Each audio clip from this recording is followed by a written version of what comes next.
Hi, everybody, and welcome to week 4 of Movements in American Poetry.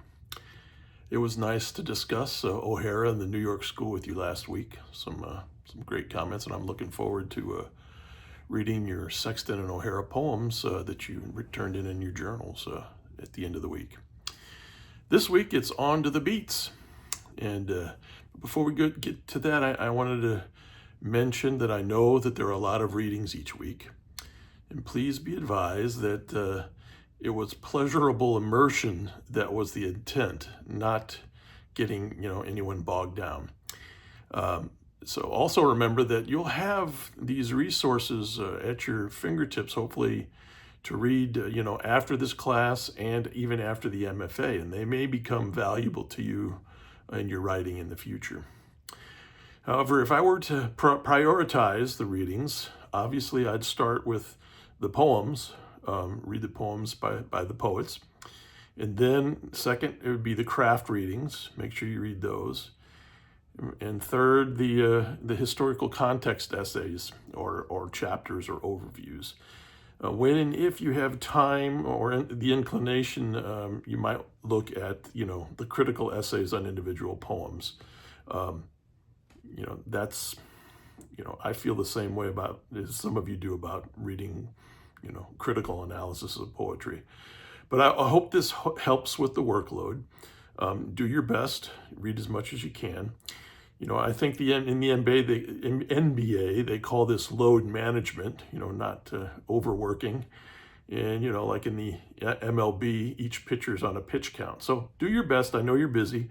Try to get to what you can, but, stick to those priorities. Make sure you read the poems and the craft essays for sure.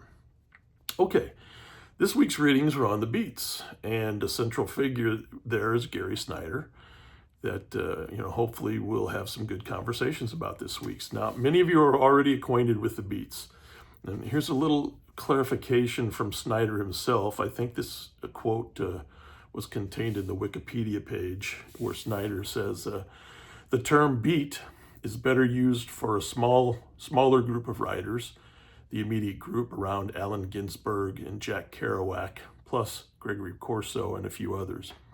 Many of us do belong together in the category of the San Francisco Renaissance. Still, beat can also be defined as a particular state of mind, and I was in that mind for a while. Either way, we're going to be traveling from the East Coast to the West Coast, and we're going to go from the quick-paced urbanness of O'Hara and his friends to Snyder, who's a little more country and seems, a little more calm.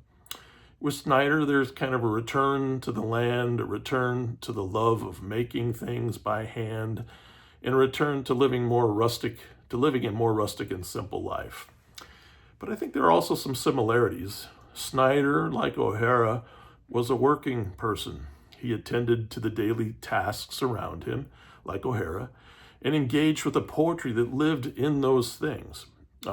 He had an unvarnished relationship with whatever came up during the day. Small everyday things were the stuff of his poetry, and O'Hara's, just as much, if not more, than the classic grand themes of past poetry. Also, human speech as well became more important. Regular, ordinary speech was coming back into poems with Snyder and the beats, just as it did with O'Hara and the New York School. They lived and wrote in different landscapes, I know. I mean, you wouldn't see O'Hara splitting logs in New York City. But there was overlap. There was a booming consumer culture on both coasts. There was the Red Scare. There was the explosion of other arts and music. And of course, with the beats, there was more counterculture to that happening. And with Snyder, we also have to throw in his influences, or the influence upon him, of Eastern religion and the environment. So enjoy digging in as best you can. Snyder is still influential today, especially with the eco-poetics crowd. And on the craft side, as always, I'd like you to watch the lines. How are they functioning? How are they pieces of attention?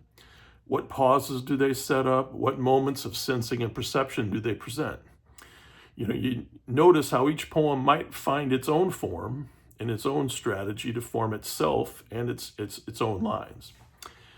Okay, I think that's enough for me. Remember, we'll be reading Snyder's collection, No Nature, New and Selected Poems, but we'll be concentrating on the excerpts from Myths and Texts, pages 34 through 67.